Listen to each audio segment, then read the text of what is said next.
Hello, I'm Sarah. This is Hardcover Hearts, and this is my weekly reading wrap-up where I talk about the books that I read, what I'm currently reading, and then potentially could read next week based on my mood. I have been in a reading frenzy, but also a work frenzy, so I'm a little bit behind. What I'm going to do is I'm going to kind of share a bulk of what I've been reading, and then I'm going to be really cognizant of the time. So once it hits a certain spot that I think is appropriate, if I haven't finished, I'll go ahead and make that the last one and then just catch you up next week or in another video. How about that? Because I don't want to make it too long. But I do have some good books to talk about that I want to share with you. So let's get to it. The first book is a book that I saw in London, and I remember thinking I really wanted to get it. And so it was at the very, very last moment. We were at Heathrow, and you know how they kind of corral you in Heathrow, in case you've never been. At Heathrow Airport in London, they kind of corral you in this big kind of waiting area, and then they'll announce your gate, and then you walk to your gate, but you're not allowed to kind of go to your gate first. But they've got a bookstore there. They kind of have a pharmacy kind of like CVS, Walgreens kind of store, and far in the back are some books. It was the very last minute. I ended up getting this, even though I got it in the format that I can't stand, which is this huge airport format. But with all that said, this is Person by Candice Carty-Williams. And I absolutely love this cover, and I love the back. The United States is really bad about putting either photos or images of Black people on their covers. The UK does it all the time, and I love it. And so I specifically wanted to get this one. I'm not sure if you can see the gold foiling specifically, like in her necklace right there. It's just lovely. So I read Queenie, which was her debut, and it was kind of chaotic and messy. The story of a young woman who is going through a breakup and kind of having a breakdown.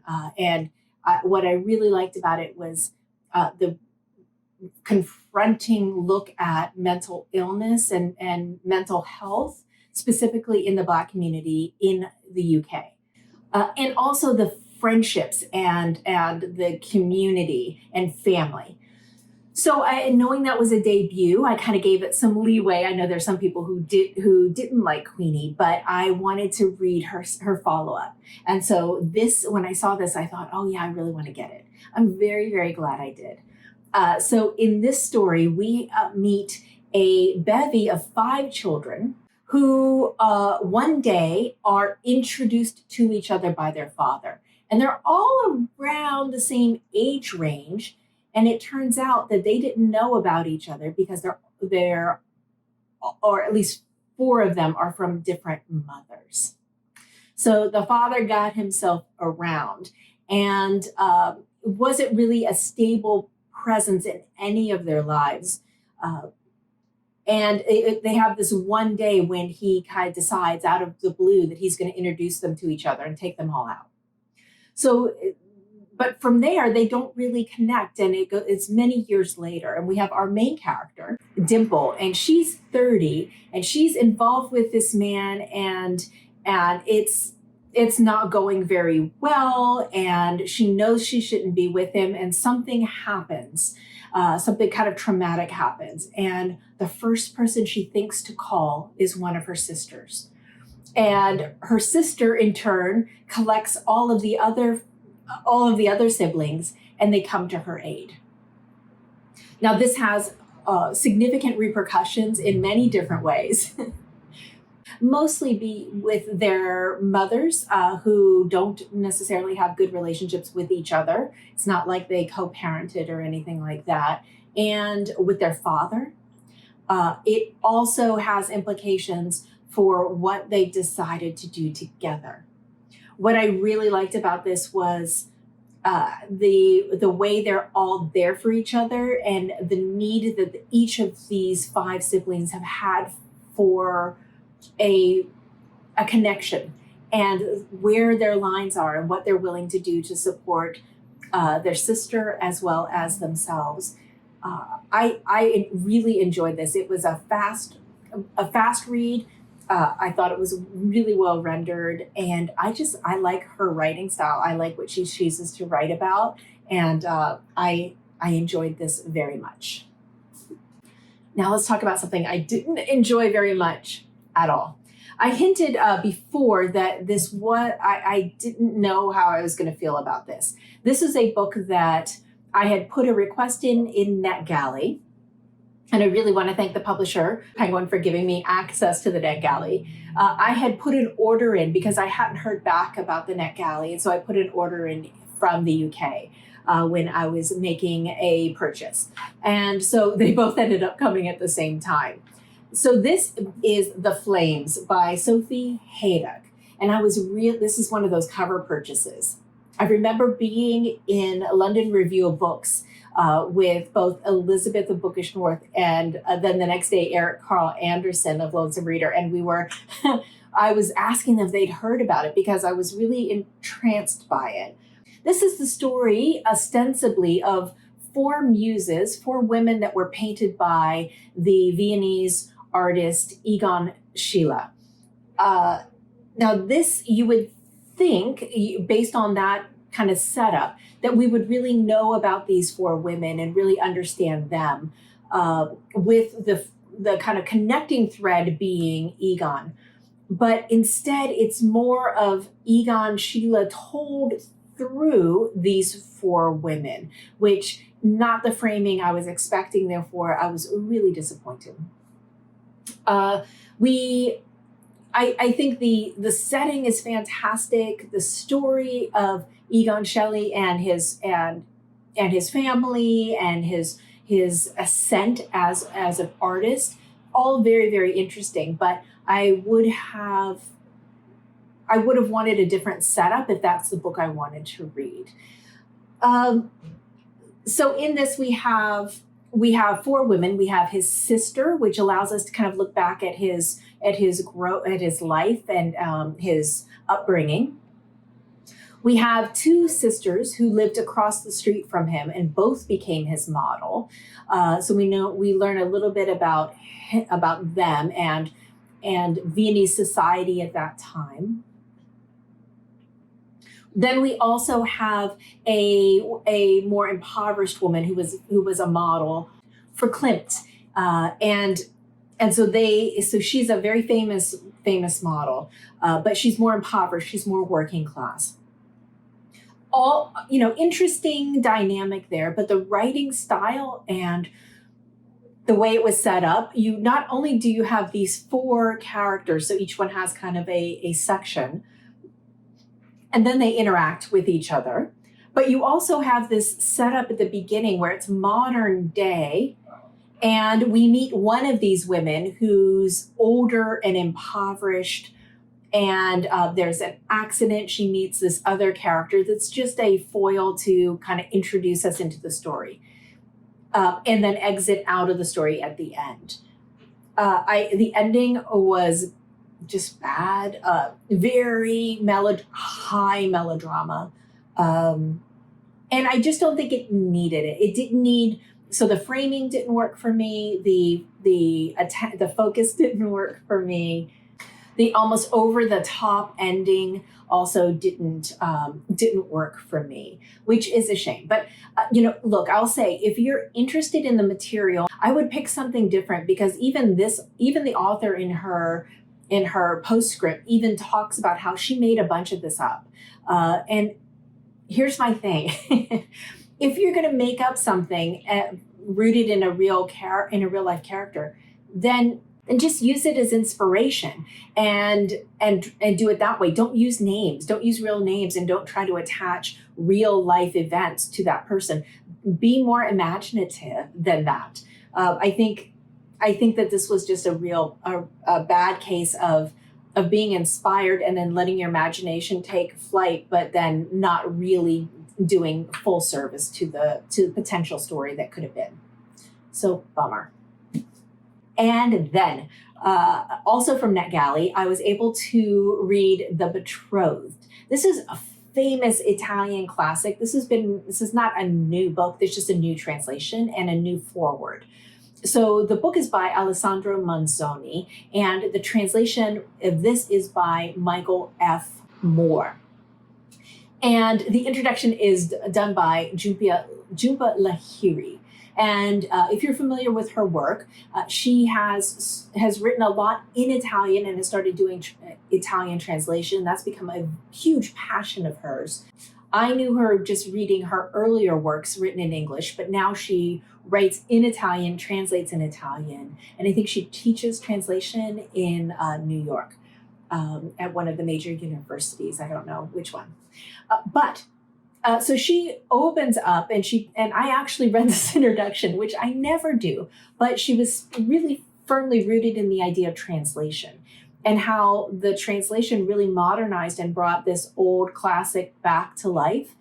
She had been given this book many, many years ago as something that she should read as someone who's really wanting to study Italian literature. And she said she read it and it was just stiff. It was very formal. It was kind of boring. And she really was hoping that someone would give it life. And then found out that Michael Moore was going to be taking this on. And I had to say, this is great. This is a really great book. It is an epic book. It is an epic adventure love story. It has socioeconomic components. It has historical components. It's got the full kit and caboodle in this novel. So it's set in the 17th century, and we open with a young couple that is expecting to get married. They've set their date. They have their priest. They're expecting to get married. And a very powerful Don approaches the priest who's going to be performing this ceremony and says, "Don't do it." He wants to, basically, he has found himself interested in the young woman, Lucia, and wants to pull her away from Renzo, her beloved. And so the way that the system works, this is kind of Spanish influence in northern Italy. So this is like near Milan, and he's really powerless, or is he? He capitulates regardless, and with this capitulation means that that Renzo and Lucia they're kind of don't know what to do, and so they're looking for solutions. What can they do to get married? Because they're desperately in love. They want to start their life. They don't know about all of the machinations that are happening behind the scenes. And so they start off on a journey to find ways to get around this obstacle.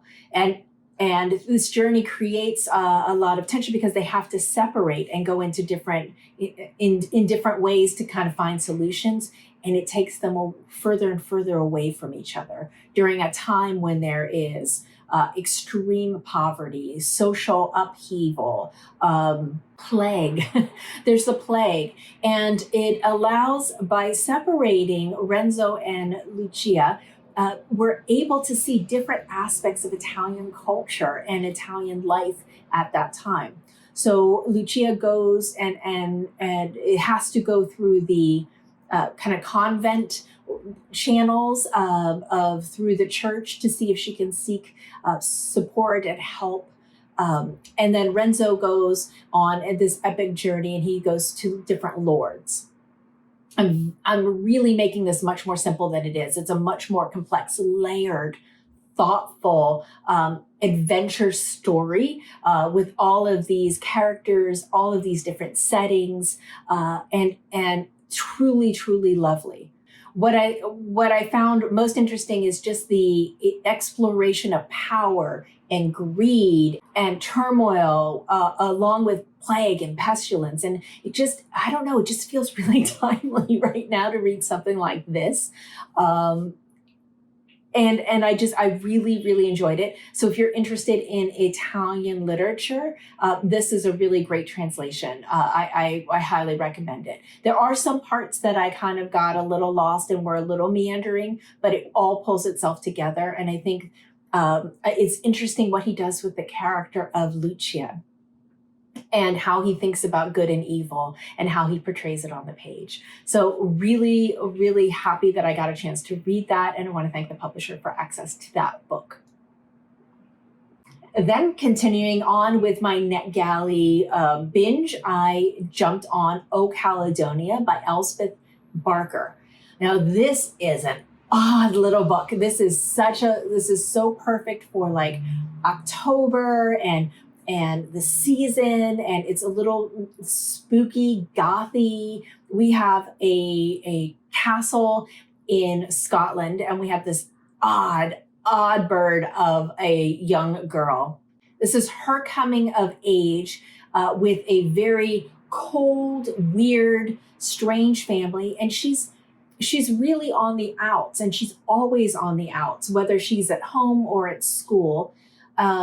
She has flights of fancy, but she also is obsessed with animals and in love with animals and has this affinity for them. She's very poetic, very literate. And what's really interesting is at the very, very beginning, you know that she dies. And so it becomes like this kind of little mystery, but also very poignant and a little sad. There's a lot of brutality, and there's a lot of animal brutality in this book. So be aware of that if you go into it. So it's macabre, it's gothic, it's smart. So yeah, I really enjoyed it much more than I thought I would, because I don't like horror and I don't like brutality, but the combination of how it was put together was done incredibly well. So yeah, this is. I also want to thank the publisher for giving me access to that, because that was pretty fun. And then with a bevy of brilliant people, I completed the Balkan Trilogy by Olivia Manning. So let me show you this cover because it's amazing. So there's 3 books, The Great Fortune, The Spoilt City, and Friends and Heroes. This book is magnificent. So much so that I'm going to read the next trilogy, and I'm going to open it up to anyone who has read this. We're going to do it in January. So I'll put a link to the form down below, as I did with the last 3 group reads. If you want to join, please, you have to fill out the form. You can leaving a note in the comments, or reaching out to me on other aspects of social media won't work. I need it in the form because that's where I'll pull everything. But I'm going to open it up to anybody who's already read this series and wants to continue on. It's called the Levant Trilogy. So if you are so interested, please sign up, and I'll kick that off at the beginning of January. But this book, Olivia Manning is such an exquisite writer. There was so much to talk about. I have to admit, I was a little worried going into this that it wouldn't offer as much material as the last 2 books that I had done in group reads, which were Tomb of Sand, which won the Booker International Prize, as well as Books of Jacob by Olga Tatarchuk. You know, both of those just had a ton of material to talk about, and I was worried that this would be too straightforward. I was wrong. There's so much here. We really meet these 2 young newlyweds, Harriet and Guy, and they have met in England. Guy is stationed in Bucharest, and they marry, and he brings Harriet with him. And this is set at the beginning of the war. So war has already been declared, but Romania feels like, or seems like at first blush, a safe place to be. Guy is a teacher, he's an instructor, and just this big personality, very gregarious and wants to be around people and always out there. And Harriet is more of an observer, but she's newly in love and decides to take on this adventure with Guy.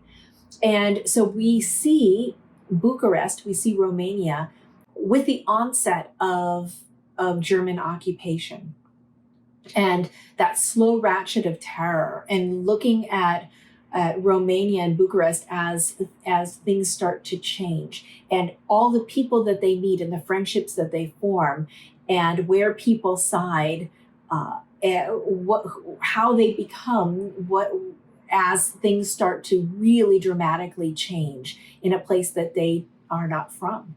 And so they're needing to understand what are all of the new rules, rules of engagement, socially, politically, and at what point will they be stuck if they don't leave?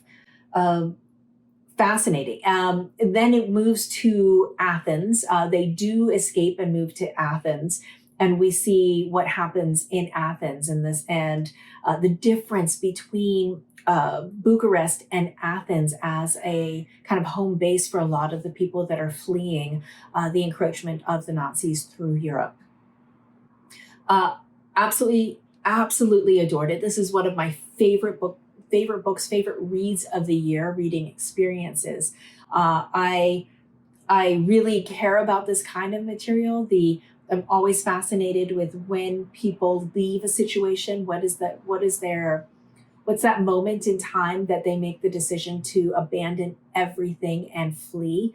I think it's fascinating, heartbreaking, and difficult to both understand and to read.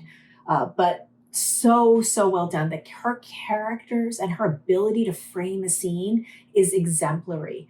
I cannot thank everyone enough who joined in reading this. It was such a joy, such a treasure. One of the best experiences of the year, and I've had many great reading experiences this year. So thank you all who joined. I look forward to talking to many of you again when we pick up in January for the next 3. So I'm going to stop it here because that's a perfect ending point. And the next video you'll see, I'll be doing a lot of conversations about what I've been reading for Nonfiction November, which is, I'm in love with Nonfiction November again this year. So I can't wait to share all of those with you. In the interim, I hope you had a great reading week. I look forward to talking to you again very soon. Thank you. Bye.